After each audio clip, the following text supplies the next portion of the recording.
माँ का आंचल। हे भगवान, 2 महीने के लिए मुझे सहन शक्ति देना, रात दिन की रोका टोकी और जली कटी सुनने की हिम्मत देना। पति हिमांशु के साथ गांव से आई अपनी रौबीली सास और ससुर को देखकर निशा ने ईश्वर से प्रार्थना की और चेहरे पर झूठी मुस्कान के साथ आवभगत करने लगी। सरला जी यूपी के एक गांव की सरपंच है और बहुत ही दबंग प्रवृत्ति की महिला भी। इकलौते बेटे को पढ़ाई के लिए दिल्ली शहर में भेजा और उसकी पसंद की लड़की से शादी भी करा दी। सरला जी अपने पति शंकर जी के साथ अपनी दुनिया में व्यस्त रहती और साल में एक बार ही दोनों पति पत्नी 2 महीने के लिए अपने बेटे के साथ रहने आते।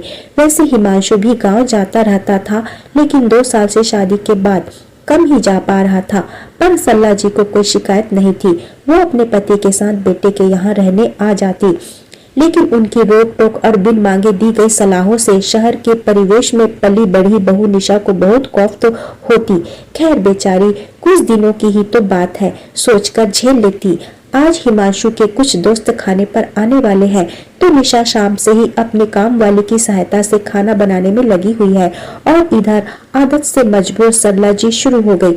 हम तो आज भी अकेले 10 लोगों का खाना बना ले और ये आजकल की बहुएं 4 लोगों का भी ना बना पा रही।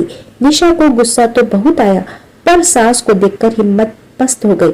घर में माँ पिताजी की मौजूदगी की वजह से हिमांशु अपने दोस्तों के साथ बाहर से ही मदिरा पान करके आया था और आते ही निशा को खाना लगाने के लिए कहा।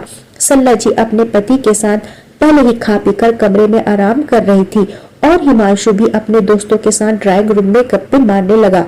निशा खाना गर्म कर रही थी कि तभी हिमांशु का एक दोस्त रसोई में पानी लेने आया और अपनी नशीली और गंदी निगाहों से निशा को घूरते हुए बोला, कहो तो हम कुछ मदद कर दे आपकी भाभी जान, इस नाजुक हाथों को भी कुछ आराम मिल जाएगा। और कहकर निशा का हाथ सहलाने लगा। निशा ने विरोध के लिए मुंह खोला ही था कि तड़ाक की आवाज आई। देखा सरला जी उस आशिक का भूत उतारने में लगी हुई है।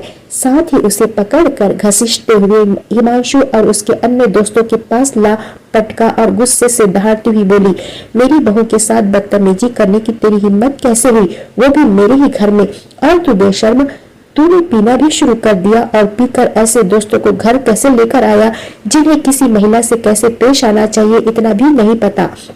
सरला जी का रौद्र रूप देखकर सारे दोस्त चुपचाप खिसक लिए। हिमांशु को तो जैसे सांप ही सूंघ गया। कुछ दिनों की दोस्ती पर भरोसा करके इस तरह के लोगों को घर में लाना कितना घातक हो सकता है, ये तो सोचा ही ना था।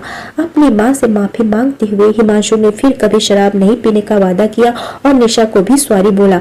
निशा भी दौड़कर अपनी सास के गले लग गई और आज उसे उनमें जली कटी सुनाने वाली महिला की नहीं बल्कि फिक्र करने वाली माँ की मूरत नजर आ रही है, जिसके आंचल में वो सुरक्षित है।